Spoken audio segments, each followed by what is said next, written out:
এত তাড়াতাড়ি সকাল হলো কিভাবে? এই আমার গেঞ্জির অবস্থা কি? যাই ব্রাশটা করে নি। এই তো পেস বেরো, এই বেরো শালা, বেরোচ্ছ না কেন? আরে এই জীবনটাই বেদনা। যাই রান্নাঘরে পাউডার দিয়ে দাঁত মাজি।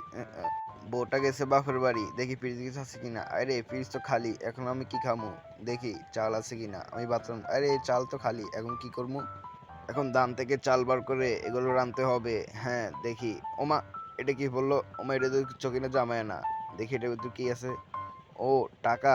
এটা এখন বাজার করে আনবো, বাজার করে এনে খিচুড়ি আনবো, খিচুড়ি রান দিয়ে মজা করে খাবো। আরে শালা হাক্কা করার জায়গা পাইলো না। দেখছো সকিনা, আমি ডিজিটাল উপায়ে মরিচ বেচতেছি। হ্যাঁ, তুমি তো লিজেন্ড, তুমি সব পারো। মুফিসকে একটা সিগন্যাল ফাটিয়ে দিই। আর এটা কি? এটা তো মুখলেসের সিগন্যাল। মাল খেলে আয়। আই আই, সকিনাকে এখন মরিচ দিয়ে শরবত খাওয়াবো। এই সুযোগ আমি মুখলেসের সাথে দেখা করে আসি। কিরে মুফিস, কই যাস?